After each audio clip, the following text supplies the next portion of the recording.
4 घंटे से ज्यादा समय तक भागते रहने के बावजूद राघव को जरा सी भी थकान महसूस नहीं हुई। इसके बजाय वह और भी ज्यादा मजबूत महसूस कर रहा था, जो ब्लड कंडेंसेशन में आगे बढ़ने का धीरे धीरे नतीजा था। उसकी रफ्तार बढ़ती ही जा रही थी और वह धुएं के एक झोंके की तरह था जो गांव की ओर उड़ रहा था और पीछे धूल और पत्तियों का एक लंबा निशान छोड़ रहा था। जैसे ही राघव गांव के पास पहुंचा, उसने धीरे धीरे अपनी गति धीमी कर ली। जैसे ही वह गांव में पहुंचा, उसने अचानक गुस्से से दहाड़ने की आवाज सुनी। सभी गांव वाले इकट्ठे हो गए थे। उनमें से ज्यादातर के हाथ में भाले थे। वे सब अपने सामने किसी चीज से घबराकर सावधान हो रहे थे। वह 1 मीटर लंबा छोटा भेड़िया था। वह एक सामान्य खूंखार कुत्ते की तरह ही दिख रहा था, लेकिन उसके पूरे शरीर से एक ऐसी भयानक आभा निकल रही थी जिससे लोग डर के मारे कांप उठते थे। इसकी आंखें विशेष रूप से ठंडी, रक्त पिपासु रोशनी से भरी हुई थीं, जिसके कारण वे शिकारी, जो अक्सर जादुई जानवरों को मार देते थे, अत्यधिक भयभीत हो जाते थे। प्रारंभ में सभी लोग आराम कर रहे थे, तभी अचानक सभी बच्चे भयभीत होकर रोने लगे, जिसने सभी का ध्यान अपनी ओर आकर्षित कर लिया। जब उन्होंने चारों ओर देखा और इस छोटे भेड़िए को देखा, तो वे सभी डर गए। उनके गांव की दीवारें जहरीले कांटों से ढकी हुई थीं। जादुई जानवरों को ऐसी चीजों से जन्मजात डर था और वे जबरदस्ती अंदर घुसने की कोशिश नहीं करते थे, लेकिन यह जादुई जानवर हर किसी की सुरक्षा बढ़ाकर हमला कर चुका था। वे सभी उस पर हमला करने के लिए तैयार थे। रुकना! राघव एक तेज हवा के झोंके की तरह था। वह अचानक वहां पहुंचा और उस अतुलनीय रूप से क्रूर जादुई जानवर को गले लगा लिया। उसे अपनी आंखों पर यकीन नहीं हुआ। यह लिटिल स्नो थी। लिटिल स्नो खून और कीचड़ से लथपथ था। उसके शरीर पर दर्जनों घाव थे और उनमें से कुछ से अभी भी खून बह रहा था, जबकि कुछ जगहों पर तो हड्डी तक कट गया था। वू वू! जब लिटिल स्नो ने राघव को देखा, तो उसके आसपास की दुष्ट आभा तुरंत बिना किसी निशान के गायब हो गई। इसके बजाय वह कोमल और गर्म हो गई। उसने राघव के चेहरे पर बार बार अपना सिर रगड़ा, लेकिन जब गांव वालों ने उसे अचानक एक खतरनाक जादुई जानवर को गले लगाते देखा, तो वे सभी डर से पीले पड़ गए। वह एक जादुई जानवर था। जंगली और क्रूर होना उनके स्वभाव में था। यहां तक कि एक युवा जादुई जानवर भी एक साधारण जंगली जानवर से कई गुना अधिक शक्तिशाली था। अब वे सब यह देखकर अचंभित रह गए। यह जादुई जानवर कैसे था? यह तो किसी पिल्ले जैसा लग रहा था। छोटी स्नो, तुमने बहुत कष्ट झेले हैं। राघव अपनी भावनाओं को रोक नहीं सका जब उसने छोटी स्नो के शरीर पर घाव देखे। शायद सिद्धार्थ लिटिल स्नो को भूल गया था, या शायद लिटिल स्नो चुपके से खुद ही भाग गया था। किसी भी मामले में उसने अपना रास्ता खोजने के लिए अपनी भेड़िया नाक पर भरोसा किया था, लेकिन उसका रास्ता हजारों मील दूर एक ऐसे सुदूर इलाके में था जहां अनगिनत जंगली जानवर घूम रहे थे। लिटिल स्नो कई बार खतरनाक परिस्थितियों में फंस चुका था। लिटिल स्नो अब पहले से 3 गुना बड़ा हो गया था। जंगली जानवरों का शिकार करने के लिए खुद पर निर्भर रहने से वह और भी मजबूत हो गया था। वू वू! लिटिल स्नो लगातार राघव को रगड़ रही थी। वास्तव में उसे दिलासा देने की कोशिश कर रही थी। राघव को यह बात पता थी, क्योंकि उनकी आत्माओं के बीच हल्का सा संबंध था। इससे उसे और भी ज्यादा दोषी महसूस हुआ। उसने लिटिल स्नो को उठाया और उसे अपने घर के पालतू जानवर के रूप में सभी से मिलवाया, और उसके बाद ही सभी शांत हुए। राघव लिटिल स्नो को अपने कमरे में ले गया और ध्यान से लिटिल स्नो के घावों की जांच की। कुछ घाव दांतों के थे, जहां उसे जंगली जानवरों ने काटा था। उसका एक पैर बहुत सूजा हुआ था और उसमें से सड़ांध की गंध आ रही थी। राघव ने देखा कि वहां 2 छोटे छोटे घाव थे। उसे संदेह था कि यह किसी जहरीले काटने से हुआ होगा। सौभाग्य से लिटिल स्नो का शरीर मजबूत था और उस जहर को रोकने में सक्षम था। एक साधारण जंगली जानवर शायद बहुत पहले ही अपनी अंतिम मृत्यु चीख निकाल चुका होता। राघव लिटिल स्नो को पीने के साफ पानी के बेसिन के पास ले गया। उसने लिटिल स्नो के घाव धोने से पहले पानी में एक औषधीय गोली घोली। वहां बहुत सारे खुले घाव थे और कुछ जगहों पर सूजन आ गई थी। इससे भी महत्वपूर्ण बात यह थी कि उसके पैर के निचले हिस्से में मांस का एक हिस्सा सड़ गया था और उसे काटकर अलग करना जरूरी था। तारा ने जब राघव को लिटिल स्नो के घाव साफ करते देखा तो वह सिहर उठी, खास तौर पर तब जब उसने देखा कि वह अपने पैर के कुछ हिस्से काटने के लिए चाकू लेकर आया है। लिटिल स्नो का सिर बिल्कुल राघव की गर्दन के पास रखा हुआ था। जैसे ही वह अपना मुंह खोलता, राघव की गर्दन तुरंत काट ली जाती। लेकिन चाहे उसके घावों को साफ करते समय या उसके सड़े हुए मांस को काटते समय, लिटिल स्नो बिना कोई आवाज किए केवल कांपता था। 1 घंटे बाद राघव ने लिटिल स्नो के शरीर पर औषधीय मलहम लगाना समाप्त कर दिया और उसके घावों को बांध दिया।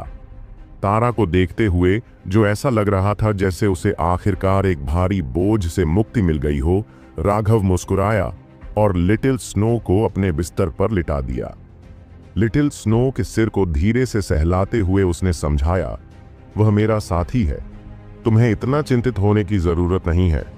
शांति से सो रही छोटी बर्फ को देखते हुए तारा ने अपना सिर हिलाया। इससे मैं सचमुच लगभग डर गई। तो इंसान वास्तव में जादुई जानवरों के साथ ही बन सकते हैं? राघव मुस्कुराया। कभी कभी लोग जादुई जानवरों से भी ज्यादा डरावने होते हैं, अन्यथा तुम्हारे पूर्वज भी तुम्हें ऐसी जगह नहीं लाते।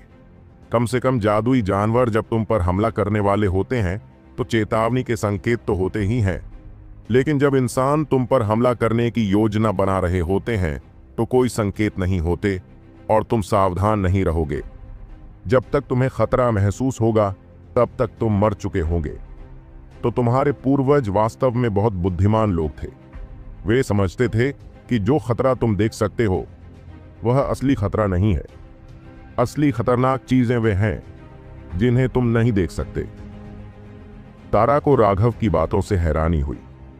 उसे स्पष्ट रूप से समझ नहीं आया कि वह क्या कह रहा था, लेकिन उसे अपने पूर्वजों की प्रशंसा करते हुए सुनकर वह फिर भी खुश हो गई। उम्मीद है हमारे बच्चे भी तुम्हारी तरह होशियार और बहादुर होंगे। फिर मैं वह व्यक्ति बन जाऊंगा जिसने गांव में सबसे ज्यादा योगदान दिया है। तारा ने उत्साह से हंसते हुए कहा। राघव के चेहरे पर एक अजीब सी मुस्कान आ गई। उसके खुले और मासूम चेहरे को देखकर वह कड़वी मुस्कान के साथ मुस्कुराया। उसे लगा कि इस लड़की को नहीं पता कि बच्चे पैदा करना कितना जटिल काम है। तारा एक भोली बच्ची थी। हालांकि राघव उससे प्यार करता था, लेकिन उसके मन में उसके लिए कोई रोमांटिक भावना नहीं थी। उसने इस मामले पर बहुत सोचा। अंत में वह चुपके से गांव छोड़ने की योजना पर पहुंचा। हालांकि यह तारा के लिए बहुत दुखदाई होगा, लेकिन यह ऐसी चीज थी जिसे टाला नहीं जा सकता था। लेकिन जाने से पहले राघव को अभी भी कुछ काम पूरे करने थे। सबसे पहले उसे जंगल की देवी को अपना शिकार का कर्ज चुकाना था और फिर उसे तारा को बताना था कि उन सोने के सिक्कों का इस्तेमाल किस लिए किया गया था। वहां कम से कम कई लाख सोने के सिक्के थे। उसे चेतावनी देनी पड़ी कि वह उनका इस्तेमाल सावधानी से करे और किसी लालची की नजर उस पर न पड़े। जब तक वह उन स्वर्ण सिक्कों का उपयोग करना सीख जाएगी, तब तक स्थानिक अंगूठी के साथ प्रत्येक यात्रा से प्राप्त होने वाली राशि से गांव का एक पूरे वर्ष का खर्च चल सकेगा। लिटिल स्नो के आने से सभी गांव वाले घबरा गए थे। आखिरकार पिछले सैकड़ों सालों में यह पहली बार था जब कोई जादुई जानवर उनके गांव में घुस आया था। अगले दिन जब लिटिल स्नो जाग गई और सक्रिय हो गई तो सभी गांव वाले एक बार फिर चिंतित हो गए। लेकिन लिटिल स्नो केवल आज्ञाकारी ढंग से राघव के साथ चलती रही, दूसरों की ओर भी नहीं देखा। बहुत प्यारी लग रही थी। इस वजह से गांव वालों ने अपनी सतर्कता थोड़ी कम कर दी। यहां तक कि कुछ जिज्ञासु बच्चे भी थे जो दूसरों के डांटने के बावजूद चुपके से लिटिल स्नो के पास पहुंच गए। शुरुआत में तो लिटिल स्नो ने उन्हें अनदेखा कर दिया। जब छोटे बच्चों का वह समूह उससे करीब 3 मीटर दूर रह गया तो उसने अचानक उन पर नजर डाली। बस उस एक नजर ने सभी बच्चों को डरा दिया। उन्हें लगा कि लिटिल स्नो हमला करने वाला है और वे अपनी जान बचाने के लिए भाग गए। किसी से अपनी जान बचाने की गुहार लगाने लगे। उनमें से एक बच्चा तो लड़खड़ाकर जमीन पर गिर पड़ा। वह वहीं पड़ा रोता रहा, यहाँ तक कि उसकी पैंट भी गीली हो गई। वयस्कों ने यह सब होते हुए देखा। उन्होंने देखा कि राघव पूरे समय बिना कुछ किए सिर्फ मुस्कुराता रहा। राघव पर उनके भरोसे के कारण उन्होंने अब तक कुछ नहीं कहा था। लिटिल स्नो को देखकर बच्चों का समूह एक नजर में ही भाग गया और वे हंसने लगे। यह पहली बार था जब कोई जादुई जानवर उनके गांव में आया था, इसलिए बड़े भी बेहद उत्सुक थे। राघव, ये कौन सा जादुई जानवर है? कोई भी ग्रामीण लिटिल स्नो को पहचानने में सक्षम नहीं था। एक लाल रंग की ज्वाला वाला हिम भेड़िया। परिपक्व होने पर यह तीसरे दर्जे का जादुई जानवर बन जाता है, राघव ने उत्तर दिया। तीसरा रैंक? उन्होंने सिर्फ दूसरे दर्जे के जादुई जानवरों के बारे में ही सुना था, और वह भी सिर्फ अपने बुजुर्गों से सुनकर, जिन्होंने 100 साल से भी ज्यादा पुरानी एक कहानी सुनाई थी। उनके पूर्वजों में से एक बार शिकार करते हुए पहाड़ी नदी के किनारे रुका था और दूसरे दर्जे के जादुई जानवर से टकरा गया था। यह मुठभेड़ गांव के लिए एक आपदा बन गई। उस समय 30 से अधिक शिकारियों ने मिलकर इसका शिकार करने का प्रयास किया था, जिसका परिणाम यह हुआ कि उनमें से केवल 1 दर्जन ही जीवित वापस लौटे थे। उस समय से वे उस पहाड़ी नाले को पार करने की हिम्मत नहीं कर पाए। इसके अलावा जो ग्रामीण गंभीर अपराध करते थे, उन्हें हमेशा के लिए उस पहाड़ी नाले को पार करने के लिए मजबूर किया जाता था। वास्तव में जब वन देवता ने दूसरे दर्जे के जादुई जानवर की मांग की थी, तो ग्रामीणों के दिमाग में सबसे पहले यही बात आई थी कि यह आपदा है।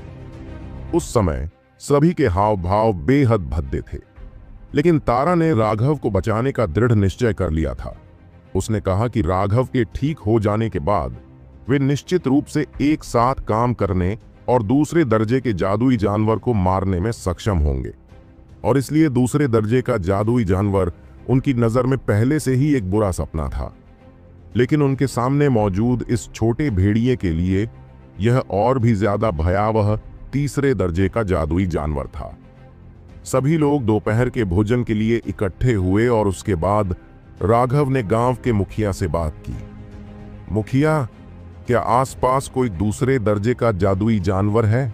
उसके चेहरे का भाव थोड़ा बदल गया। तुम सोच रहे हो? हाँ, मैं जल्द से जल्द जंगल के देवता का एहसान चुकाने के लिए दूसरे दर्जे के जादुई जानवरों का शिकार करने की सोच रहा हूं। दूसरों का एहसान चुकाने की भावना वाकई असहज है। गांव में हर कोई घबराहट में कांप रहा था, लेकिन राघव ने देखा कि उनमें से कुछ वास्तव में इसे आजमाने के लिए उत्सुक थे। बच्चे, मुझे दूसरे दर्जे के जादुई जानवर का पता है, हालांकि उसे संभालना बहुत मुश्किल है। बुजुर्ग हिचकिचा रहे थे। चिंता मत करो गांव के मुखिया, मैं पहले से ही पूरी तरह से ठीक हो चुका हूं और एक साधारण दूसरे दर्जे का जादुई जानवर कोई समस्या नहीं है, राघव ने हंसते हुए कहा। राघव वास्तव में विनम्र था। ब्लड कंडेंसेशन में प्रवेश करने से पहले ही साधारण द्वितीय श्रेणी के जादुई जानवर पहले से ही उसके मुकाबले में नहीं थे, और अब जब वह आगे बढ़ चुका था, भले ही वह अभी भी उस प्रारंभिक प्रगति पर ही था और अभी तक प्रथम स्वर्ग अवस्था तक भी नहीं पहुंचा था, उसका रक्त पहले से ही प्रत्येक सांस के साथ शुद्ध हो रहा था और उसका रक्त और शक्ति लगातार मजबूत होती जा रही थी। राघव एक दूसरे दर्जे के जादुई जानवर को ढूंढना चाहता था और उसकी ताकत का परीक्षण करना चाहता था। वह यह भी देखना चाहता था कि वह पार्टिंग विंड की कितनी शैलियों का उपयोग कर सकता है। चूंकि राघव इतना दृढ़ था, इसीलिए बुजुर्ग ने आह भरते हुए कहा, ठीक है, हमारे गांव के सभी लड़ाके उस क्रूर जानवर का वध करने में आपकी मदद करने के लिए सबसे अच्छे उपकरण लेकर आएंगे।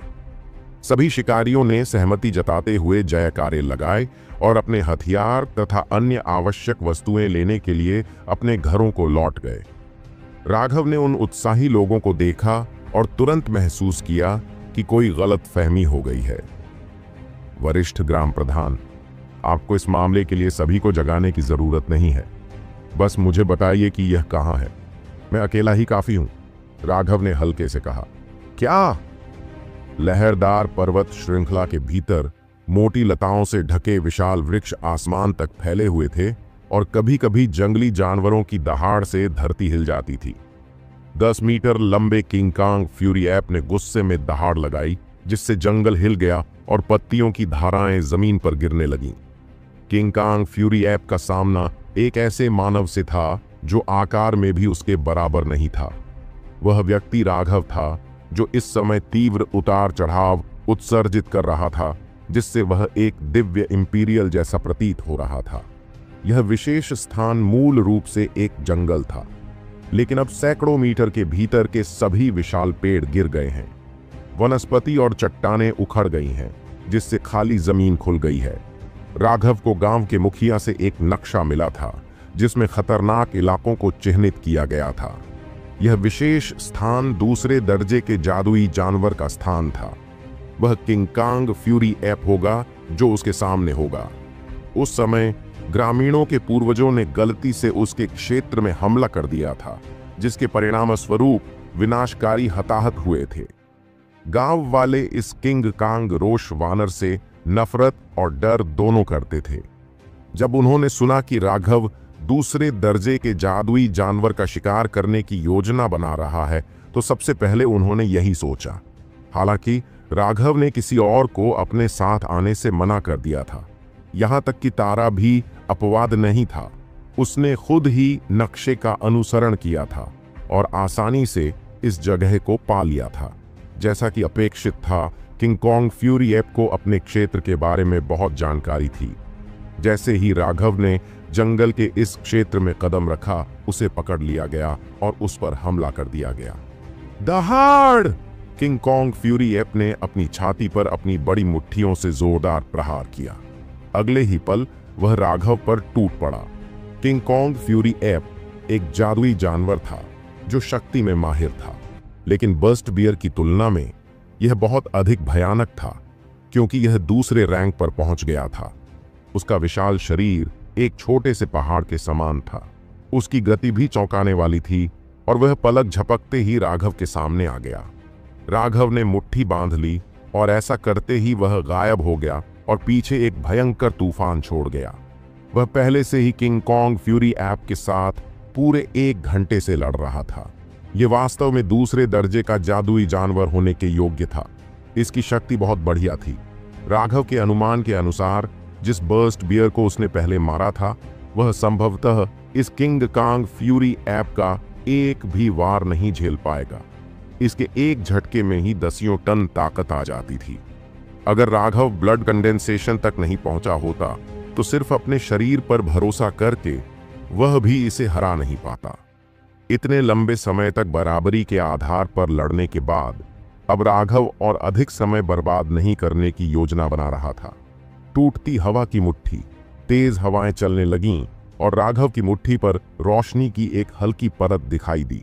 उसकी मुट्ठी किंग कांग फ्यूरी ऐप की बांह पर जोर से लगी। एक दबी हुई आवाज के साथ पहाड़ जैसा किंग कांग फ्यूरी ऐप दर्जनों मीटर दूर उड़ गया और अपने पीछे 10 से ज्यादा बड़े पेड़ों से टकराकर उन्हें तोड़ दिया। जैसा कि अपेक्षित था, रक्त संघनन में आगे बढ़ने के बाद उसके शरीर में बहुत सुधार हुआ था। यहां तक कि युद्ध कौशल पर उसका नियंत्रण भी बेहतर हो गया था।